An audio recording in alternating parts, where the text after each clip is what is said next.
ang kinabuhi sa mga santos, mga igsoon, kinabuhi sa pagsugot sa Ginoo. Nya sa ilang pagsugot sa Ginoo, ilang murag gibilanggo ang ilang kaugalingon sulod sa sulod sa monasteryo, sulod sa kanini ang simbahan. Sama ni Santa Clara, nagpuyo sa monasteryo, St. Francis of Assisi, dito sa siyang community, nga murag hermitage. Murag gipriso sila. Ang mga maghimong pari, musunod sa Ginoo, murag gipriso sa seminaryo. Nya kami sad, nagpari, murag gipriso sa parokya. Tanawon sa uban, muramig way kagawasan. Nya ang gisulti sa Ginoo diri sa unang pagbasa nga kamong mga masupilon sa Ginoo mabihag mo. Unsa may buhaton sa mga bihag? Gawasnon o piniriso? Mapriso. Kung musupak kunos Ginoo, mapriso. O niya, kung musunod sa Ginoo, unsa may mahitabo? Murag physically mapriso sad. Pero dunay dakong kalainan. Nga naman, kay ang nagsunod sa Ginoo, physically, murag limited kaayo ang ilang lihok, pero gawasnon kaayo ang ilang hunahuna o kasing-kasing. Ano na nakanindot? Pero ang nagsupak-supak sa Ginoo, murag usahay physically, mura sila gawasnon, pero naasay physically, piniriso, samaan ang naadihag yun sa mga prisuhan na to, nagipriso yun nga, hapit wa na higdaanan. Pero ang ilag yung hunahuna o kasing-kasing, dili gawasnon. Muna ang nakalisod. So dunay gitawag nato in quotation, ang ilang pagpriso, tungod sa silot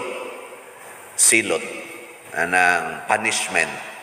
Pero ang tao nga nagsunod sa Ginoo, bisan pag imartir, bisan pagpatyon, gitawag na og reward. Pero gisilutan sa kalibutan. Kamo papilion mo hay may inyong gusto nga silot, kanang silot sa kalibutan o silot sa Ginoo. Hilom kay mo niya. Pangutan-an na imong tupad. Ina, sa may gusto ni mo, silutan kas kalibutan o silutan kas Ginoo. Sige na. Pangutan ako na. Kaya kita ra ba no, hadlok kaita sa silot sa kalibutan. Nang litan, in kasos, ug musunod kas Ginoo, labi na ginang moingon biyai ang tanan, na, mag-antos ta, oy, unsa na malay atong kabuhian. Mao magiday na naarabatay mga anak, naarabata unsa na malay atong kaugmaon ug biyaan tanitanan. Mo nagipakita na ni Saint Clare or Santa Clara nga misunod siya sa Ginoo, gisunod niya si Saint Francis of Assisi. So mao na mubiya sa tanan, mao na isugo sa Ginoo. Gisunod ni Santa Clara, biyaan niya tanan, muragog nasuko to yang ginikanan, kay gi-arrange naman ni siya og marriage. Teenager man to ilas una nga i-arrange na kag marriage. So, sibat siya sa ila. Ngadto siya sa monastery ni St. Francis. Pag human adto niya ni St. Francis, gibutang siya sa Benedictine nga monastery. Giapas siya sa iyang ginikanan dito, ning gako siya sa kaning altar bas monasteryo. Nya iya naman tong giputol iyang buhok. Iyang gipakita siyang ginikanan nga wa na siya buhok. Iyan ang giputol. O nang nasubo kayo iyang ginikanan, nya ang iyang harianon kaayo nga sinina, gown, iyan ang gibutang sa daplin, giilisa na niya og ordinaryo kaing sapot nga pobre kayo. Nana, biya gid tanan. Mo sa gibuhat ni St. Francis. Ug kamoron ingnon mo nga ang tanan ninyong kwarta ipalit og slot mo, sugot mo. Bisag kamo lang din ba, sugot mo dili. Waiting o, mao na siya. Kausaon naman lang padir, saon naman lang mong kinabuhi. Di ba, nga ko lang ba, og ingnon ka. Moto si Propeta Ezekiel sa unang pagbasa, ingon, model ni ang imong kinabuhi. Maglungag ka sa inyong paril, nya mulusot ka nga magpasan sa imong karga nga murag mukagyo, biyaan nimo tanan. O giingnan sila, magpadayon gani imong supak sa Ginoo, kuhaon mo sa mga kaaway gikan dinhi, ang inyong pangulo uwaw kay siyang kaugalingon. Moto iyang tabunan, iyang naong maglakaw kay uwaw kay tanan nga nabihag. Mabihag ba? Di ka ganahan mo tanaw sa imong palibot tungod kay dili nimo di nimo gustong tanawon nga gipanggapos na mong tanan unya giguroy na murag mga hayop. Ug maunay mahitabo nato kung sige tagsunod aning atong kaugalingon. Muna si Kristo ang iyagyong sugo nga gisunod sa ni San Francis o ni Santa Clara o sa mga santos nga tanan. Pag-ingon Diyos Ginoo, biyai ang imong kaugalingon o sunod nako, biyaan yun. Kaugalingon ba? Niya, unsa man na pag-translate nato kung minyo ka, ingon mas Kristo, biyai imong mga anak, biyai imong bana, biyai imong asawa, imong balay. Hibaw mo, saan na pag-translate? Dili mo kibaw? Awas ako kibaw, di ba ko minyo? I-research na lang na ninyo. I-research ba? Saan man niya? Kung atong tanahon si San Lorenzo Ruiz di Manila, minyo sa to siya, nasa siya anak. Nagpakamatay siya isip martir dito sa Japan. Kung sa may iyang gihuna-huna ato, nga ang iyang kamatayon alang sa kaluwasan, sa kalag sa iyang asawa, sa iyang anak, ug sa tibuok katawhan. Ano bang ang pagbiya di ay nga gipasabot ni Kristo, higugmaon nato ang kalag, dili ang lawas. Higugmaon ba ang kalag, dili ang lawas. O na, kung ikaw sa kaginikanan, gusto nimong biyaan imong anak, ayaw pagsighuna-huna sa lawas nung kaugmaon sa imong anak. Huna-hunaa ang kalagnon nga kaugmaon. Muna, di ka magsigig kisi-kisi aron imong paeskwelahon. Lawas nun naman na. Imo hinoong pabasahon og Bible, tudluan imong basag Bible, niya tudluan imong pangadji, imong dadon sa simbahan, imong paambitan sa gugma, dili anang siging kasaba, siging yaw-yaw, siging pangusi. O kana, nindot kay na. Nya unsay mahitabo sa imong anak? Mabuangon o mabuutan? Sige, huwag magduda mo, suway. Nya kung ang imong bana, imong biyaan, unsa may imong buhaton sad, imong higugmaon ang iyang kalag, dili ang iyang lawas. Una, kung ang iyang lawas, iyang ipuyo dito sa silingan, higugma lang yapon. Kalag may imong gihigugma, apil na sa tong kalag at tong iyang ikapuyo dito. Ya, saban, iyon ang buhaton. Hindi man mong tingog. Tanawa, di ba galison mong biya? Ngigawin pa dir, unfair na. Mao na naron. Ang imo ng kaugalingon imong gitanaw. Ngayon sa may mahitabo, gawas nun kang mohigugma sa imong bana, sa imong anak, sa imong asawa, nga wa gyud kay kahadlok nga mohigugma niya. Kaya nga naman, ang kalag may gihigugma. Kung dautan, imong higugmaong kalag, maningkamot ka nga matabangan, nga mabalik sa Ginoo. Kung buutan sad, aw imo sa siyang higugmaon, magkuyog mo pa doon sa Ginoo. Nawagi problema. Mao na gitawag og inner freedom. kagawasan diri sa imong kasing-kasing. Kana bang bisag gigapos ang atong kamot og tiil pero gawasnon ang atong kasing-kasing. Kamautang mosultis kamatuoran, mobuhat sa kamatuoran, mobuhat sa mga maayo, bisan pa og murata og gihulga nga patyon. Ug mao ni tingali ang kuwang sa ato rong mga pamilya. Lingian na imong tupad nga nagduka na ingna zaman ka gawas noon ka karon.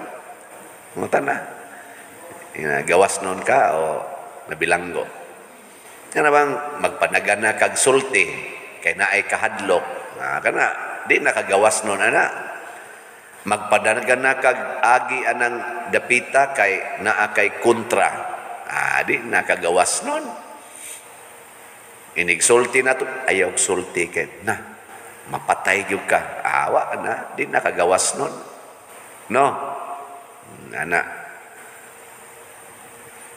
Nabitay usa sa atong mga donors dinhi na pertigin niyang lisura kay hapit na kuno sila way bugas na sakit pagyud ang iyang asawa. Niya kay nakasaad man gid siya nga mopalit siya og slot. Iya jong gihatod dinhi. Niya karong bag-o nag-text siya nako ing siya nga, Father, wa gyud ko magtuo nga sa among kalisod o sa among mga giatubang nga problema na agi kinahanglan kay financial, nakapalit gyud ko usa ka slot, purti gid na kong lipaya, Pader. Nako niya, namoy kwarta isa. Wa lang gyapon, pero malipayon kay ko. Sa inyong una-una, unsa ka to iya? Kagawasan to o napriso?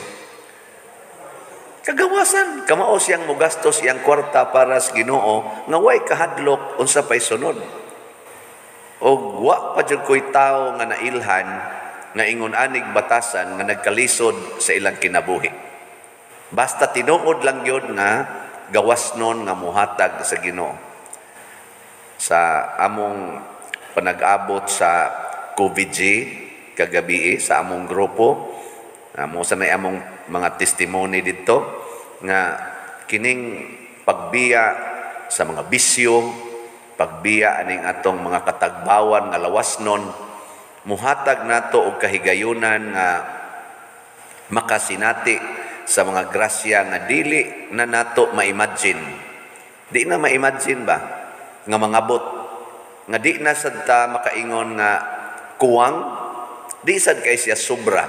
Kay di man siya kasobra kay imo mang ipang share labi na dinhi simbahan. Di gyud kay siya kasobra, pero di gyud kuwang.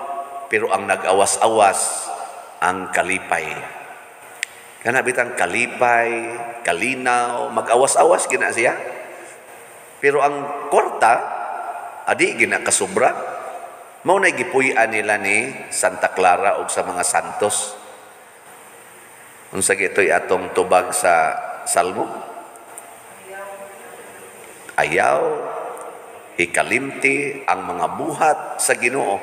Mao ni buhat sa Ginoo nga di gid nato angay kalimtan nga iya gitang lipayon. Kay matod pa niya, bulahan kamong mga kabos niya ang iyasang gisugo atong batanon nga gisunod ni Santa Clara, biya uli sa inyo, ibaligi ang tanan og maang ihatag sa mga kabos. Og unsa may saad, maimo ang gingharian sa langit. Unsa man ang gingharian sa langit? Kalipay nga way katapusan. Sino kag imo ng bation? Awas-awas imong kalipay. Awas-awas gyud. Mo nang ako ning balik-balikon di sad ko mahadlok musulti ani nga kining tanan nga nagsigbalik-balik og palit og slot nato or donate or bisag dili dinhi kanang sigig donate ngadto sa mga kabos, sa mga gitawag nato bag works of charity. Tanan yung gabuhat ana sa kinasing-kasing malipayon. Pero kanang magsigilag pangayo, sigilag pangayo. Di gyud ka maong manghatag, sigilag pangayo. Ang mga naong pulos masulubon, magkutkuts o lisod kay Padre, lisod kay. Magsigilag ana. Pero musugod kag panghatag, mawa gyud imong kalisod. Ako sad sa akong ginagmayng paagi na sinati ni nako sugod pa ni antong 1984 hangtod karon na sinati gina nako. Wa gyud ko kasuway nga nangutkot ko sa akong tungod sa problema or na stress ko tungod sa problema sa kwarta. Bisan pa man og daghan og dagko kaayong mga problema sa kwarta ang akong giatubang hangtod karon. Relax ra gyud. At testingin ani ninyo, wa pa mo ka-testing. Pero naka-testing mo, i-share sa uban. Tani kani mga bata din ato mga sasing boys, ako ning itudloan ay mo sig pangayo og kwarta. Pangayo mo og trabaho aron mo makaalagad. Wa man mo'y kwarta. Pangita mo og trabaho. Kay magsige ra mo og pangayo og kwarta, mahurot man na, moabot ang panahon na kasabaan mo sa inyong gipangayuan. Pero magsige mong pangitag trabaho, sama ning pagpanglimpyo din pamunita ng mga sagbot diha, nya magbinuutan, dili magsigsugal, dili magsigi og ang lakwatsa, hasta daghanang kwartas imong kinabuhi, hangtod ka mamatay, porting daghanang kwarta. Abot, naminaw ba ni sila? Kay wala man sila may pagkabuutan na karon, basig naminaw tingali. Ato ni silang yampo. Tudloan ba? Muna ito itudlo sa mga bata. Dili na yung, sige, eskwela yun. Maayo mo na ang pag-eskwela. Pero ang hunahuna gani mo, eskwela ko kay aron makakwarta. Na, dako ang dimalas anang kinabuhi. Eskwela aron mas makasabot kas kinabuhi. Aron mas maximize nimo ang gasa sa intellectual capacity nga gihatag sa Ginoo aron mas makaalagad ka sa imong isig katawo. Kana mo inindot nga orientation nga atong ihatag. Di kita mabilanggo ana og kanunay tang punon sa Ginoo kay maunay buhat sa Ginoo. Kinsa tong gasunod niya himuon niyang malipayon sama nila ni Santa Clara, St. Francis of Assisi, San Vicente Ferrer ug sa tanang mga santos. Manindog ta.